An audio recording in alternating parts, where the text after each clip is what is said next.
சிவாய நம. திருச்சிற்றம்பலம். ஞானாசிரியராகவும் ஞான குருவாகவும் எம்மை வழி நடத்தும் நம்பி ஆரூரர் திருவடிகளையும் அண்ணாமலை பெருமான் திருவடிகளையும் மனம் மொழி மெய்களால் வணங்கி மகிழ்கின்றேன். பன்முக நோக்கில் 9ஆம் திருமுறை என்ற இந்த அற்புதமான நிகழ்வில் இன்று நாம் ஒரு தொடர் நிகழ்வாக, அதாவது 9-14 என்று 9ஆம் திருமுறையில் ஒவ்வொரு பதிகமாக எடுத்து அதில் வரக்கூடிய சித்தாந்த கருத்துக்கள் 14 சாத்திர நூல்களில் இருந்து வர்ற குறிப்புகளை நமக்கு மிக அழகாக எடுத்து சொல்லி வருகின்றார் கடலூரில் இருந்து சுப்புராயன் ஐயா அவர்கள். ஐயா சிறு வயதிலேயே பெருமானால் முழுவதுமாக ஆட்கொண்டிருக்கின்றார் அப்படிங்கிறதும், குரு அருள் நிரம்ப பெற்றவர் என்பதும் அவரது பொழிவுகளில் இருந்தே நம்மளால கண்டிப்பாக தெரிந்து கொள்ள முடிகின்றது. ஏன் அப்படின்னா, சித்தாந்தமா அதெல்லாம் இப்போ புரியாதுப்பா, 80 வயசுக்கு மேலே போய் உக்காந்து கேட்போம், அப்போவாவது புரியுதான்னு பார்க்கலாம் அப்படின்னு ஒரு சாரார் சொல்லுவோம். ஒரு சிலர் சித்தாந்தமா இப்போதான் வாழ்க்கையே ஆரம்பிச்சிருக்கீங்க, அதுக்குள்ளால எதுக்குங்க இதுக்குள்ளெல்லாம் போறீங்க அப்படின்னு சொல்றவங்களையும் கேட்டிருக்கிறோம். சிறு வயதிலேயே 14 சித்தாந்த நூல்களிலும் என்னென்ன குறிப்புகள் வருது, அதை 9ஆம் திருமுறையில் எங்கெல்லாம் இணைக்க முடிகின்றது என்பதை மிக அழகாக நமக்கு எடுத்து சொல்லி வருகின்றார். அப்படின்னா இது கண்டிப்பாக பெருமானின் கருணை என்பது அவருடைய பொழிவுகளில் இருந்தே நாம் புரிந்து கொள்ள முடிகின்றது. அப்படிப்பட்ட ஐயா அவர்கள்தான் அவருடைய குழந்தைகளையும் மிக அழகாக திருமுறைகள் பாட வச்சுக்கிட்டு வர்ற ஒரு அற்புதம், அதாவது அடுத்த தலைமுறையும் தயார் செய்து வந்து கொண்டிருக்கின்றார்கள் அப்படிங்கிறது அவரை பற்றின அடுத்த ஒரு குறிப்பாக. ஏன்னா நம்மளோட நின்றுடக்கூடாது, அடுத்த தலைமுறைக்கு இதை எடுத்து செல்லணும் என்ற சீரிய ஒரு நோக்கத்தோடும் அவர் செயல்பட்டு வருவது நமக்கு மிகவும் ஆனந்தத்தை கொடுக்கின்றது என்றுதான் சொல்ல வேண்டும். அப்படிப்பட்ட சுப்புராயன் ஐயா அவர்கள் இப்போது நமக்கு திரு ஆரூர் திருப்பதிகத்தில் வரக்கூடிய சித்தாந்த கருத்துக்களை எடுத்து சொல்லுவதற்காக நம்மோடு இணைந்திருக்கின்றார்கள். ஐயா அவர்களிடம் மேடை ஒப்படைக்கின்றேன். சிவாய நம. திருச்சிற்றம்பலம். சிவா. திருச்சிற்றம்பலம். எப்பொருட்கண்ணும் மண்ணி இலங்கிடும் அறிவாம் ஈசன், அப்படி விளங்குகின்ற தரிதலே சிவன் தனக்கு மெய்ப்படு பூசை மற்றோர் செயலினால் அன்று மெய்யே, இப்படி ஞானம் தன்னால் இறைஞ்சிடப்படுவான் ஈசன். அருளாதொழிந்தால் அடியேனை அஞ்சேல் என்பார் ஆரிங்கு, பொருளா என்னை புகுந்தாண்ட பொன்னே பொன்னம்பல கூத்தா, மருளார் மனத்தோடு உனை பிரிந்து வருந்து வேணை வா என்றொன், தெருளார் கூட்டம் காட்டாயேல் செத்தே போனாள் சிறியாரோ, சிரிப்பார் களிப்பார் தேனிப்பார் திரண்டு திரண்டு உன் திருவார்த்தை விரிப்பார், கேட்பார் மெச்சுவார் வெவ்வேறிருந்தும் திருநாமம் தரிப்பார், பொன்னம்பலத்தாடும் தலைவா என்பார் அவர் முன்னே, நரிப்பாய் நாயேன் இருப்பேனோ நம்பி இணைத்தான் நல்காயே. அங்கு இங்கு எனாதபடி எங்கும் பிரகாசமாய் விளங்கும் எல்லாம் அல்ல முழுமுதற் பொருளான சிவபெருமான் திருவருளாலும் 9ஆம் திருமுறை ஆசிரியர்களின் குருவருளாலும் பன்முக நோக்கில் 9ஆம் திருமுறை என்ற ஓராண்டு தொடர் வேள்வியிலே 9-14 பாகம் 19 இன்று சிந்திக்க இருக்கின்றோம்.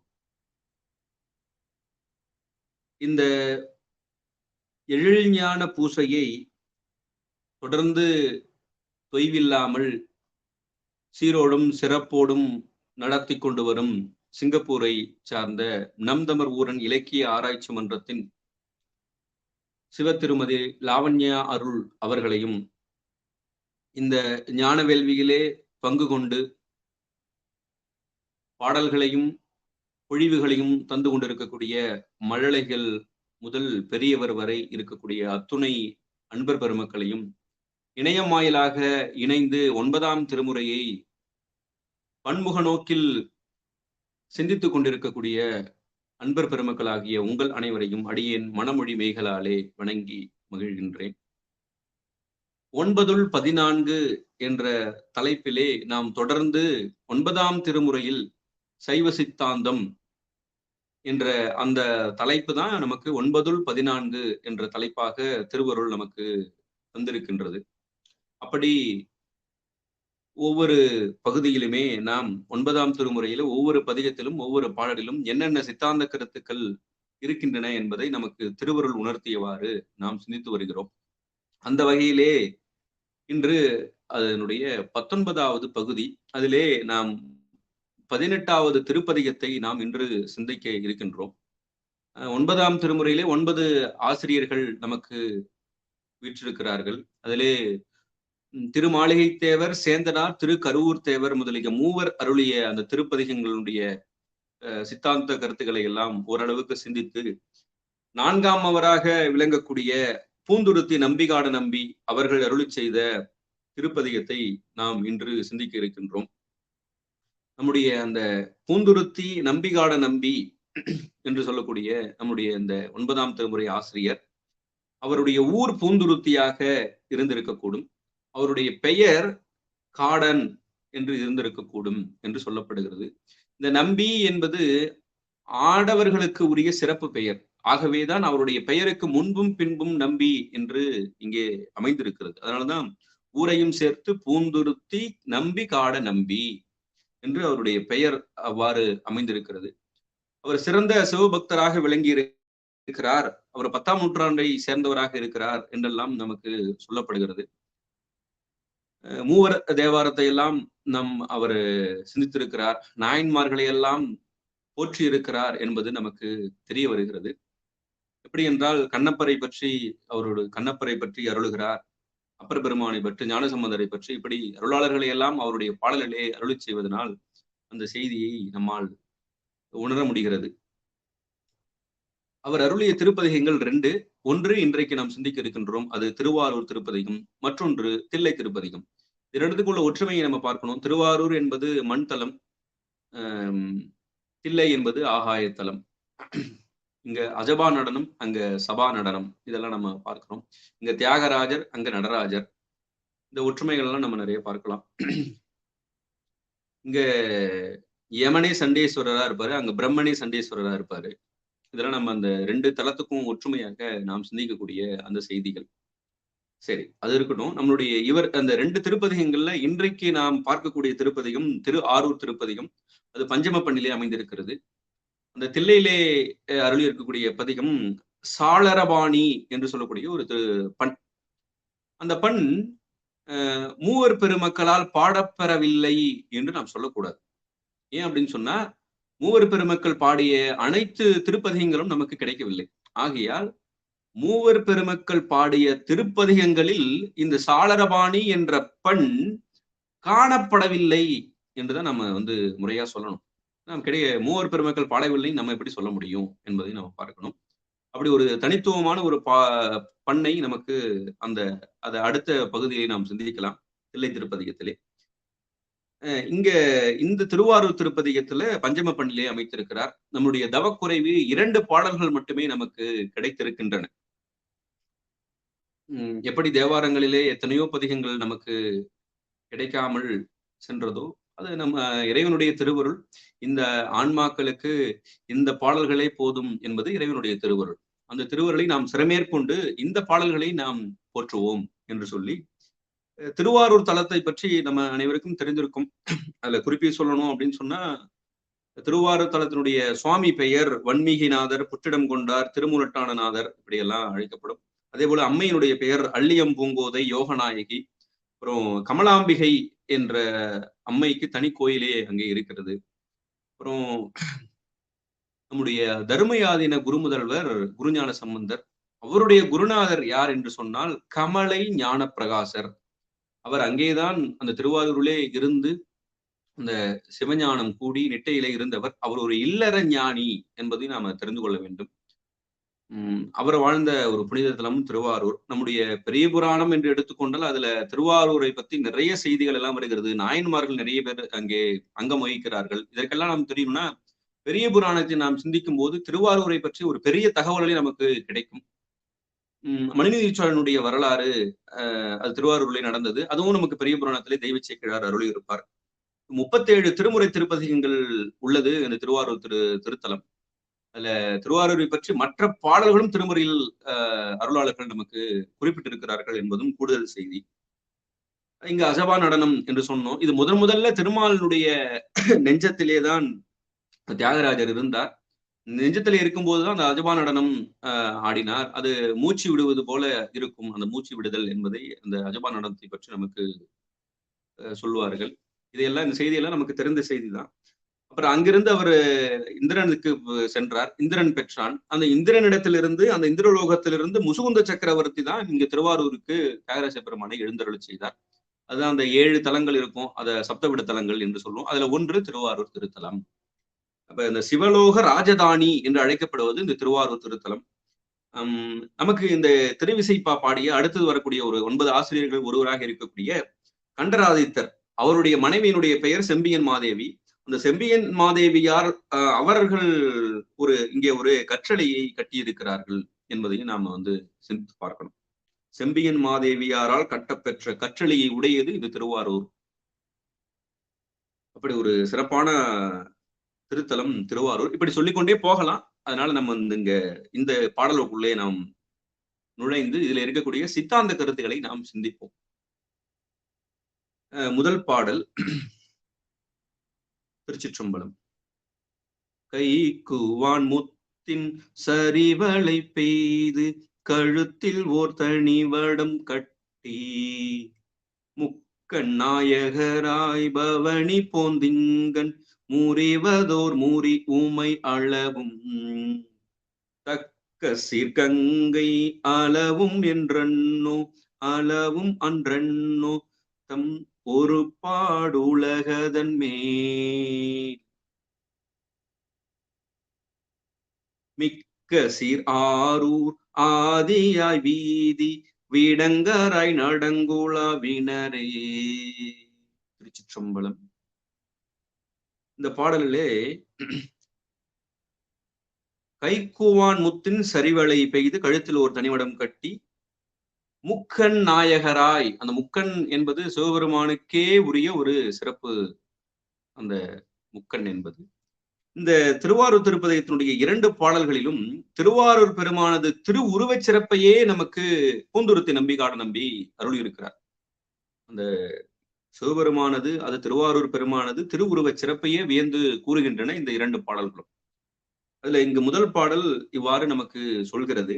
அதுல முக்கண் என்பது, இந்த முக்கண் என்பது இதற்கு முன்பு பல பதிகங்கள்ல பல பாடல்களை நாம சிந்தித்திருக்கிறோம். அது சிவஞான சித்தியார்ல சொல்லப்பட்டிருக்கிறது. அது கருணை என்பதை குறிப்பதுதான் அந்த முக்கண் என்பது. இந்த உலகமே இருளாக இருக்கும்போது அவன் முக்கண்ணால் அந்த ஒளியை தந்தான். இந்த ஞானத்தை தரக்கூடியவன் சிவபெருமான் ஒருவனே என்ற கருத்தையும் நாம் அந்த முக்கண் என்பதிலிருந்து பெறலாம். அப்புறம் என்ன சொன்னாரு? அந்த முறிவதோர் முறி உமையளவும் தக்க சீர் கங்கை அளவும் அன்று என்னோ தம் ஒருபாடு. அது என்ன சொல்றாரு? அந்த அஜபா நடனம் ஆடுகிறாரு இல்லையா, அந்த ஆட்டத்தினுடைய விளக்கம் உமாதேவி அளவிலும் அந்த கங்காதேவி அளவிலும், அந்த 2 பேரும் அங்க இருக்காங்க இல்லையா, அந்த கங்காதேவி அளவிலும் அடங்காது மேம்பட்டு விளங்குகின்றன. அப்படி மேம்பட்டு விளங்கக்கூடிய கொள்கைதான் என்ன என்பது கேட்பது போல அமைந்திருக்கிறது. அந்த தம் ஒருபாடு அன்று என்னோ, அந்த ஒருபாடு என்று சொன்னால் அது கொள்கை. அப்ப அவருடைய கொள்கை என்ன அப்படின்னு சொன்னா, அப்ப அந்த நடனத்தினுடைய உட்கருத்து என்ன சொல்லப்படுகிறது என்று சொன்னால், உண்மையான அடியாரை ஆட்கொள்ளுதல். அதுதான் இறைவனுடைய அந்த நடனத்தினுடைய கருத்து. அப்ப உமையம்மை கங்காதேவிகள் எல்லாம் சொல்ல முடியாதா என்று சொன்னால் அப்படி அல்ல. அது உண்மையான அடியவர்களை ஆட்கொள்ளக்கூடிய தன்மை என்பதுதான் அதனுடைய உண்மையான சூட்சுமமான தகவல். அதே வேளையில இவருடைய நடனம் பாருங்க. இந்த நடனம் என்பது இன்னும் சொன்னா அந்த பெண்கள் நிறைய நடனம் ஆடுவார்கள். இன்னைக்கு நம்ம சொல்லணும், நிறைய அமைப்பெல்லாம் இருந்து டான்ஸ் கிளாஸ் எல்லாம் போறாங்க இல்லையா, அந்த டான்ஸ் இந்த டான்ஸ் அப்படின்னு சொல்லி அந்த தனி அமைப்பே வைத்துக் கொண்டு அதற்கான வகுப்பு பாடங்களே எடுக்கப்படுகின்றன. அந்த நடனத்தை எல்லாம் தாண்டி சிவபெருமான் ஆடுகிறார். அந்த சிவபெருமானுடைய நடனம் என்று சொன்னாலே அது ஐந்தொழில் நடனம் என்றுதான் நம்ம எடுத்துக்கிறோம். அப்ப அந்த ஐந்தொழிலை நிகழ்த்தக்கூடியவன் சிவபெருமான் ஒருவனே. யாருக்கு ஐந்தொழிலை நிகழ்த்துகிறான் அப்படின்னு சொன்னா, இந்த உலகத்தில் உள்ள அனைத்து உயிர்களுக்கும் ஐந்தொழிலை நிகழ்த்தக்கூடியவன் சிவபெருமான் ஒருவனே. இதுதான் சைவ சித்தாந்தம் சொல்லுது. அது நாத்திகராக இருந்தாலும் சரி, சைவ சித்தாந்தத்திலே தோய்ந்தவராக இருந்தாலும் சரி, அப்ப அனைத்து ஆன்மாக்களுக்கும் ஐந்தொழில் புரிபவன் சிவபெருமான் ஒருவனே. அந்த கருத்தையும் நம்ம புரிந்து கொள்ளணும். அப்ப அதுதான் அவனுடைய அந்த உட்கருத்து. அப்ப அந்த ஐந்தொழிலை புரிபவனுடைய அந்த சூட்சுமத்தை யாரால் உணர முடியும் அப்படின்னு சொன்னா, அந்த உண்மை அடியார்கள், அந்த பரமுத்தி அடைந்த அந்த ஞானிகளால் மட்டுமே அதை உணர முடியும். அந்த அனுபவத்திலே தான் நாம் உணர முடியும் என்பதுதான் கருத்து. அப்புறம் என்ன சொன்னாரு, மிக்க சீர் ஆரூர் ஆதியாய் வீதி விடங்கராய். அந்த வீதி விடங்கர் என்பது அந்த பெயர். அது திருவாரூர் தேருக்கே அழகு என்று சொல்லப்படும். தேரழகு, திருவாரூர் தேரழகு, வீதி விடங்கர் என்பது நம்ம அழைக்கப்படும். நடம் குழாவினரே. இதுல ஆதியாயின்னு சொன்னார் பாருங்க. இந்த ஒரு சொல்லை நாம் சித்தாந்த கண்ணிலே பார்க்க வேண்டும். எப்படி அப்படின்னு சொன்னா, சைவ சித்தாந்தம் என்ன சொல்கிறது அப்படின்னு சொன்னா, இந்த இடத்துல என்ன சொன்னார், ஆரூர் ஆதியாய். ஆதினா இறைவன் ஆதியாயினான். ஆதியாயினான் அப்படின்னு சொன்னா, சைவ சித்தாந்தம் என்ன சொல்லுது அப்படின்னு சொன்னா, பதி பசு பாசம் என பகர் மூன்றில் பதியினை போல் பசு பாசம் அனாதி. சிவபெருமான் ஆதி அந்தம் இல்லாதவன். ஆதி அந்தம் இல்லைன்னா என்ன பொருள்? அனாதியானவன். அப்ப ஆன்மாவுக்கு ஆதி இருக்கிறதா? அப்ப ஆன்மாவை தோற்றுவித்தவன் இறைவனா? ஆதியாய் அப்படின்னு சொன்னா ஆன்மாவை தோற்றுவித்தவன் இறைவனா என்ற ஒரு கேள்வியை நாம் எழுப்பிக் கொள்ள வேண்டும். அப்படி இல்ல, சைவ சித்தாந்தம் அதை மறுக்கிறது. அப்ப இங்க ஆதியாயின்னு சொல்லப்பட்டது என்ன? பூந்துருத்தி நம்பிகாட நம்பி சொல்லக்கூடிய அந்த சைவ சித்தாந்த கருத்து என்ன அப்படின்னு சொல்லி நம்ம சிந்திக்கணும். அப்ப இறைவன் ஆதியாய் என்று சொன்னால் ஆன்மாக்களுக்கு ஆதியாய் இல்ல. அப்படின்னா என்ன பொருள்? ஆன்மாக்களை இறைவன் படைக்கவில்லை.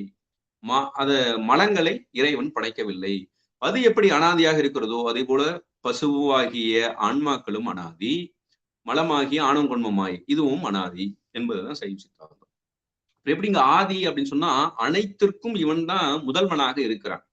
எப்படி முதல்வனாக இருக்கிறான் என்று சொல்லி நம்ம பார்க்கணும். எப்படி பார்க்கணும் அப்படின்னு சொன்னா, ஆதியாயினா இந்த ஆன்மாக்களை படைத்தவன், ஆன்மாக்களுக்கு ஆதி என்பது பொருள் அன்று. அப்ப எதற்கு இவன் ஆதி என்று சொன்னால், இப்ப பாருங்க, நமக்கு உடல் வந்திருக்கிறது. இந்த உடல் எதிலிருந்து வந்தது என்று நாம் பார்க்கணும். இந்த உடல் எதிலிருந்து வந்தது என்று சொன்னால், மாயையிலிருந்து இந்த உடல் வந்திருக்கிறது. மாயை என்பது ஒரு அனாதி பொருள். இது திருவள்ளுவர் பயன்ல சொல்லுவாரு, இறை உயிர் ஆணவம் கண்மம் சுத்தமாயை அசுத்தமாயை எல்லாமே ஆதி இல்லாத அனாதி பொருள்கள் ஆறும் அப்படின்னு சொல்லுவார். அப்ப இந்த மாயையும் அனாதி பொருள். அப்ப மாயையிலிருந்து நமக்கு தான் இந்த தனுகரண போன போகம் எல்லாம் நமக்காக படைக்கப்பட்டிருக்கின்றன. அப்ப ஒரு சடப்பொருள் இருந்து சடப்பொருள் வந்திருக்கிறது. மாயை சடப்பொருள், இந்த உடல் தனுகரண போன போகங்கள் சடப்பொருள். அது மாயை, இதெல்லாம் மாயேயம். மாயையிலிருந்து வெளிப்படுவதால் அது காரணத்திலிருந்து வரக்கூடிய காரிய பொருள்கள் என்று அழைக்கப்படும். அப்ப இந்த ஆதியாயினி இறைவனை எதற்காக சொல்கிறோம் அப்படின்னு சொன்னா, அதுக்குதான் சைவ சித்தாந்தம் சொல்கிறது. சிவஞான போதத்திலே இப்ப ஒரு உதாரணம் சொல்றாங்க. ஒரு வித்து இருக்கிறது, வித்திலிருந்து முளை வருகிறது. அப்ப வித்திலிருந்து முளை வருகிறது அப்படின்னு சொன்னா என்ன பொருள்? அங்க வித்துக்கு தாரகமாக இருக்கக்கூடியது யார் அப்படின்னு சொன்னா அது நிலம். அந்த நிலம் தாரகமாக இருப்பதனாலதான் அங்க வித்திலிருந்து முளை வருகிறது. அதே போல இந்த திருவருள் என்பதுதான் முக்கிய காரணம். அந்த திருவருளுடைய பரிக்கிரக சக்தி தான் மாயை. அந்த மாயையிலிருந்து தான் நமக்கு உடம்பு எல்லாம் படைக்கப்படுகிறது.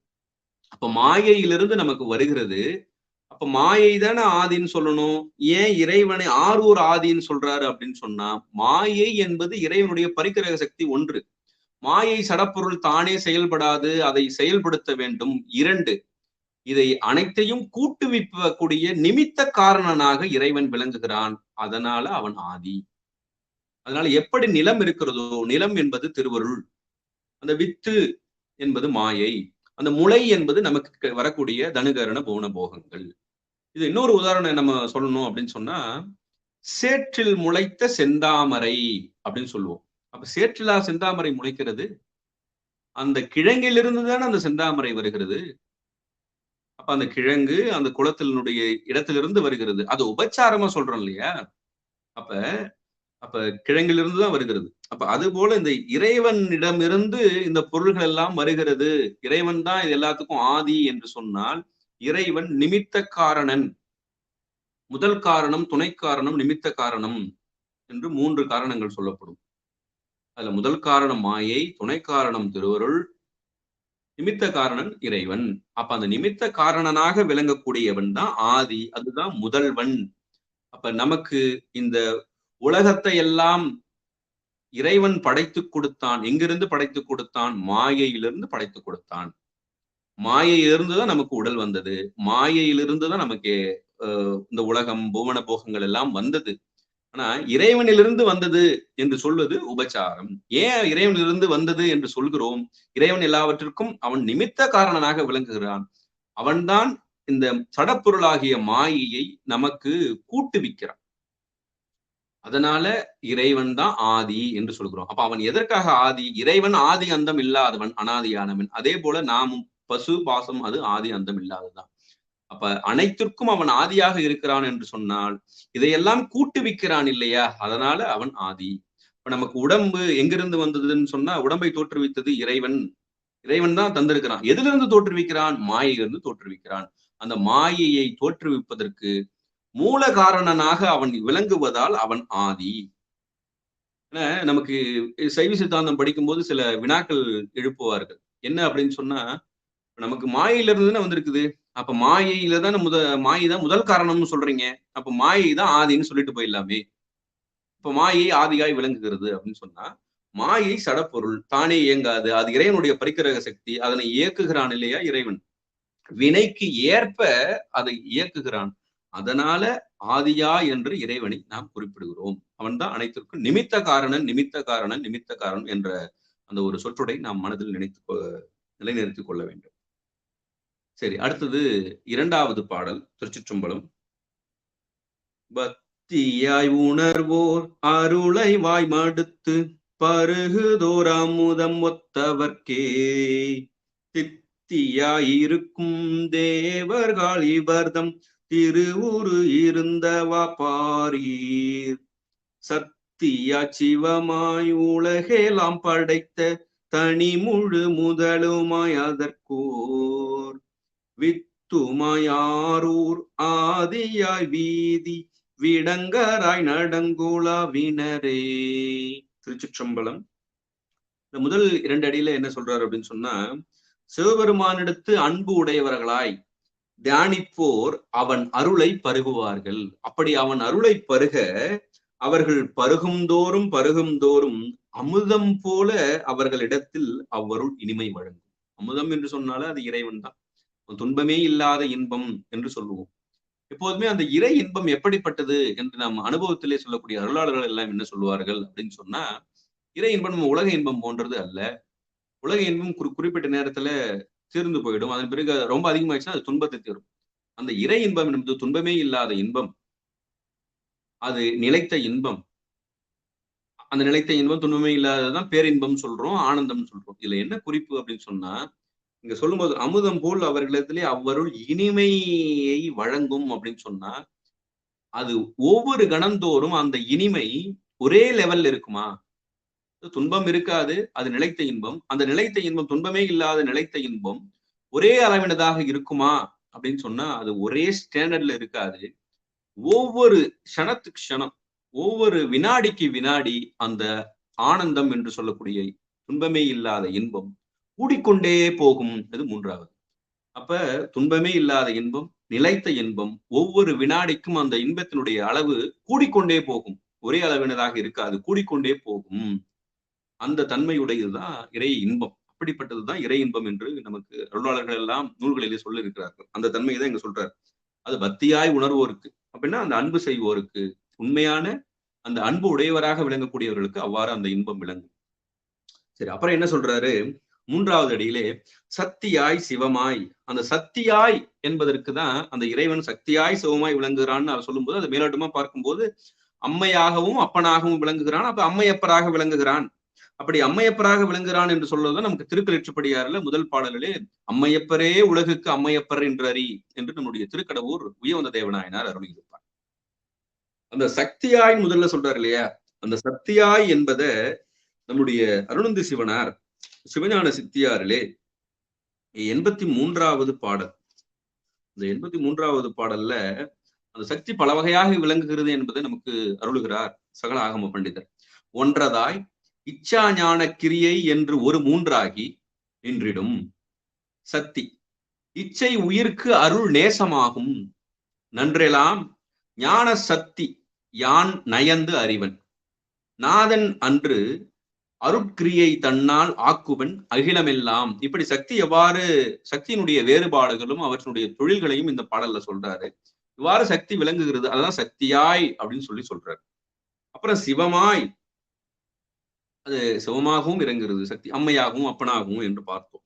இது ரெண்டு இருக்கு. இதன் பிறகு சொல்றாரு உலகெல்லாம் படைத்த தனி முழு முதலுமாய், இது ஒண்ணு. அப்புறம் அதற்கோர் வித்துமாய், முதல்ல வித்துமாயின்னு சொன்னார் இல்லையா, அப்ப வித்துமாய்க்கு முன்பு அந்த உலகெல்லாம் படைத்த தனி முழு முதலுமாய் என்பதை எப்படி வைத்துக் கொள்ள வேண்டும் என்று சொன்னால், நமக்கு மணிவாசக பெருமான் திருச்சதகத்திலே அருளி செய்திருப்பார், விச்சதின்றியே விளைவு செய்குவாய். அப்ப இந்த உலகெல்லாம் படைத்த தனி முழு முதலுமாய் என்பது விச்சதின்றியே விளைவு செய்யக்கூடிய தன்மை. அப்புறம் அதன் பிறகு அதற்கு ஒரு வித்துமாய்ன்னு சொன்னார். அது என்ன விச்சதின்றியே விளைவு செய்தல் என்பது என்ன பொருள்னா, இந்த உலகெல்லாம் படைத்த தனி முழு முதலுமாயின்னு சொன்னார் இல்லையா, இந்த உலகத்தை எல்லாம் இறைவன் படைத்தான். அதுதான் முதல்ல போன பாடல்ல கூட நம்ம ஆதியாய் என்பதை பார்த்தோம். மாயிலிருந்து வந்தாலும் மாயை என்பது இறைவனுடைய பரிக்கிற சக்தி, அங்கிருந்து இறைவன் படைத்து கொடுக்கிறான். அதனால அவன் ஆதி என்று அழைக்கப்படுகிறான். ஏன்னா நம்ம வெறுமனே சைவ சித்தாந்தம் படிக்கும்போது பல வினாக்கள் நமக்கு எழ வேண்டும். அதுல நிறைய வினாக்கள் நாம் கேட்க வேண்டும். அப்பதான் நமக்கு சைவ சித்தாந்தத்திலே ஒரு தெளிவு வரும். இப்ப இறைவன் ஆதியாய் விளங்குறான்னா யாருக்குமே எந்த ஐயமும் இல்லை. ஏன்னா இறைவன் உயிரை படைத்தான்னு சொன்னான்னா பல பேர் ஒன்னும் அதை பத்தி ஒன்னும் நோ அப்ஜெக்ஷன். ஆனா இறைவன் உயிரை படைக்கவில்லை என்பதுதான் சைவ சித்தாந்தம். அந்த தன்மையை நம்ம புரிஞ்சுக்கணும். அப்ப இறைவன் படைக்கவில்லைன்னா அப்ப மாயையிலிருந்து தானே வருகிறது. மாயை தனி ஒரு அனாதி பொருள், அது மாயை தானே ஆதின்னு சொல்லணும் அப்படின்ற ஒரு வினா வந்துடக்கூடாதுன்றதுக்காக தான் போன பாடல் ஆதியா என்பது இறைவனுக்காக நம்ம எதற்காக சொல்றோம் அப்படின்றத நம்ம பார்த்தோம். இப்ப இங்க அது எல்லாமே சைவ சித்தாந்தத்திலே சிவஞான போதத்திலே வரக்கூடிய கருத்து. அதே போல இங்கேயும் உலகெல்லாம் படைத்த தனி முழு முதலுமாயின்னு சொன்னார் இல்லையா, அதுக்கு நம்ம என்ன சொன்னோம், விச்சதென்றியே விளைவு செய்வாய் அப்படின்னு இருக்கக்கூடிய நிலை. எப்படி அப்படின்னு சொன்னா, இந்த உலகத்தை எல்லாம் இறைவன் படைக்கிறான்னா முதல்ல எப்படி படைக்கிறான், அந்த முதல் உற்பவம் அப்படின்னு சொல்றாங்க இல்லையா, அந்த முதல் உற்பவம் என்பது எப்படி வருகிறது அப்படின்னு சொல்லி பார்க்கும்போது, நாம் ஆணவ மலத்திலே கேவல நிலையிலே வெறும் இருளிலே மூழ்கி கிடக்கிறோம். அந்த நிலையில இறைவன் நம்மை பார்க்கிறான், நம்மை அறிகிறான். நம்மை அறியக்கூடிய தன்மை அவன் ஒருவனுக்கே உண்டு. அப்ப அந்த நிலையில அவன் அறிகிறான் இல்லையா, அந்த நிலையில அறிந்து அவன் எதை கொண்டு, அது சூட்சுமமான ஒரு செய்தியை கொண்டு, அந்த ஆன்மாவினுடைய பரிபாக நிலையை கொண்டு, பக்குவத்தை கொண்டு அவன் அந்த நுண்ணுடலை தந்து, அந்த நுண்ணுடலில் இருந்து எல்லா உயிருக்கும் நுண்ணுடலை சூக்கும உடலை அவன் சமமாக தருகிறான். அது நம்முடைய திருவள்ளுவ நாயனாரும் பிறப்போக்கும் எல்லா உயிருக்கும் என்று அருளியிருப்பார். அப்ப அந்த நுண்ணுடலில் இருந்து பருவுடல் தருகிறான் இல்லையா, அன்னமய கோஷம், தூள தேகம், அது மற்ற 4 உடல்களும் நம்ம வைத்து, அந்த 4 உடலும் சூக்கும உடலோடு இருக்கும். அந்த தூள உடல் என்று சொல்லக்கூடிய பருவுடல் அன்னமய கோஷம் தருகிறான் இல்லையா, அதை எப்படி தருகிறான், எதை அடிப்படையாக கொண்டு முதலில் தருகிறான். இப்ப நம்ம சொல்லும் போது சொல்றோம் வினைக்கு ஏற்ப தருகிறான். முதலில் எப்படி தருகிறான் என்பதுதான் அந்த விச்சதின்றியே விளைவு செய்குவாய் என்பது. அந்த நிலையை இங்க பொருத்தி பார்க்கலாம். உலகெல்லாம் படைத்த தனி முழு முதலுமாய், அந்த நிலையிலே உலகத்தை படைக்கிறான் இல்லையா, அந்த ஆன்மாவிற்கு தூல உடலை தருகிறானா, தூல உடல் தரும்போது தனு கரண போன போகத்தை எல்லாம் அவன் படைக்கணும். அப்ப படைக்கிறான் இல்லையா, அதுதான் அந்த விச்சதின்றியே விளைவு செய்யக்கூடிய தன்மை. அந்த தன்மை யாருக்கு உண்டு, தனி முழு முதலுமாய் இருக்கக்கூடிய சிவபெருமானுக்கு உண்டுதான், சிவபெருமானுக்கு மட்டுமே உண்டு. அதுதான் உலகெல்லாம் படைத்த தனி முழு முதலுமாய் என்பது. இது சித்தாந்த கருத்து தான். அப்புறம் அதன் பிறகு அந்த உடல் வந்த பிறகு அந்த ஆன்மா வினைகளை செய்யும், அந்த வினைகளுக்கு ஏற்ப திரும்ப பிறவியை கொடுப்பான். அதன் பிறகு சங்கார காலம் வந்த பிறகு அந்த சங்கார காலத்திலே எல்லாம் ஒடுங்கும், மாயை சக்தியில ஒடுங்கும், சக்தி சிவத்திலே ஒடுங்கும், எல்லாம் பேரூழி காலத்திலே ஒடுங்கிய பிறகு அங்கிருந்து அந்த வினைகள் எல்லாம் இருக்கும் இல்லையா, அங்கிருந்து எடுத்து திரும்ப இறைவன் பிறவியை இந்த உலகத்தை எல்லாம் சிருட்டி செய்வான், படைப்பு தொழிலை செய்வான். அந்த நேரத்துல வித்து இருக்குது இல்லையா, புனர் உற்பவம் செய்யும் பொழுது அவன் அந்த வித்திலிருந்து எடுக்கிறான். அந்த வித்துக்கு மூல காரணமாக இருப்பதனால அதற்கு ஒரு வித்துமாய் அப்படின்னு சொன்னார். அப்ப முதல் உருப்பம் வரும்பொழுது எப்படி, புனர் உருப்பம் வரும்போது எப்படி என்பதை அந்த 2 வகையிலும் இதை பொருத்தி பார்க்கலாம். அதற்கு ஒரு வித்துமாய் திரும்ப மறுபடியும் ஆரூர் ஆதியாய்ன்னு சொல்றாரு. ஆரூர் ஆதியாய்ன்னு சொல்லும்போது அந்த நினைவு நமக்கு வரணும். இப்ப இறைவன் ஆதி என்று சொன்னால் இயல்பா யாருக்குமே உண்மையான அந்த பக்தி உடையவர்களுக்கு எந்த விதமான ஐயமும் வராது. சைவ சித்தாந்தம் படிக்கும் பொழுது அதனுடைய இதுல நிறைய வினாக்கள் எழும். அந்த வினாக்கள் எழுதும்போது இந்த வினாக்கள் வரும். அதற்காக நம்ம இதை சொன்னோம். சரி. அந்த தனி முதலுமாய் என்பது அந்த முதல் உருப்பம். அதன் பிறகு அவன் புனர் உருப்பகத்துல அவன் அந்த காரணத்திலிருந்து அவன் ஒவ்வொரு வினைக்கு ஏற்ப உடல்களை தருகிறான். அதற்கு ஒரு வித்துமாய்ன்னு சொன்னார் இல்லையா? அவன் தான் எல்லாவற்றையும் ஒடுக்குகிறான். அவன் தான் முதல்ல படைத்தான். அப்ப அனைத்தையும் ஒடுக்கக்கூடியவன் அவன் தான். ஒடுக்கி கடைசியில் நிற்கக்கூடியது எல்லாரும் ஒடுங்கிய பிறகு நிற்கக்கூடியது யாரு? நள்ளிருளில் நட்டம் பயின்றாடும் நாதனே. அந்த நிலையில அவன் இருக்கிறான் இல்லையா? அந்த இருக்கக்கூடிய நிலை தான் நமக்கு சிவஞான போதம் என்ன சொல்லும்? சங்கார காரணனையே முதலாக உடைத்து அவன் தான் ஒடுக்கத்தை செய்கிறான். அப்ப அதனாலதான் அங்கிருந்து திரும்ப புனர் உற்பவத்தை செய்யக்கூடியவன் அவனே. அவன் அவள் அது எனும் அவை மூவினவியின் தோற்றிய திதியே ஒடுங்கி மலர்த்துளதாம் அந்தம் ஆதி என்மனார் புலவர். அந்தத்தை செய்யக்கூடியவனே ஆதியையும் செய்வான். அதுதான் அங்க அதற்கோர் வித்துமாய் அந்தத்தை செய்து அதிலிருந்து அவன் திரும்ப புனர் உற்பவம் செய்கிறான் என்பதையும் அங்கே நம்ம பொருத்தி பார்க்கலாம் என்று சொல்லி அந்த உலகெல்லாம் படைத்த தனி முழு முதலுமாய் அதற்கோர் வித்துமாய் ஆரூர் ஆதியாய் வீதி விடங்குறாய் நடங்குலாவினரே என்பது இந்த 2வது பாடல். நம்மளுடைய தவக்குறைவு என்று சொல்லலாம், அல்லது திருவருள் நமக்கு அருளியது இந்த அளவிலே இந்த 2 பாடல்களை மட்டுமே இந்த திருப்பதிகத்திலே திருவருள் நமக்கு அருளி இருக்கிறது. ஆகையால் இந்த பதிகத்தை, அதாவது 9ஆம் திருமுறை 18வது திருப்பதிகம், திருவாரூர் திருப்பதிகம் பஞ்சம பண்ணிலே அமைந்தது. பூந்துருத்தி நம்பிகாட நம்பி பெருமான் அருளிய அந்த முதல் திருப்பதிகத்தை இந்த 2 பாடல்களிலே இருக்கக்கூடிய சைவ சித்தாந்த கருத்துக்களை நாம் ஒருவாறு சிந்தித்திருக்கிறோம். அடுத்து இருக்கக்கூடிய தில்லை திருப்பதிகத்தை நாம் அடுத்த சிந்தனையிலே நாம் சிந்திப்போம் என்று சொல்லி இந்த அளவிலே இந்த 9-14 பகுதி 19 நாம் நிறைவுக்கு கொண்டு வருவோம். திருச்சிற்றம்பலம். வாழ்கவே வாழ்க என் நந்தி திருவடி, வாழ்கவே வாழ்க மலமறுத்தான் பதம், வாழ்கவே வாழ்க மெய்ஞானத்தவன் தாள், வாழ்கவே வாழ்க மலமிலான் பாதமே. திருச்சிற்றம்பலம். தென்னாடுடைய சிவனே போற்றி, எந்நாட்டவர்க்கும் இறைவா போற்றி, அண்ணாமலையம் அண்ணா போற்றி, கண்ணார் அமுதக் கடலே போற்றி, காவாய் கனகத்திரளே போற்றி, கையிலை மலையானே போற்றி போற்றி. திருச்சிற்றம்பலம்.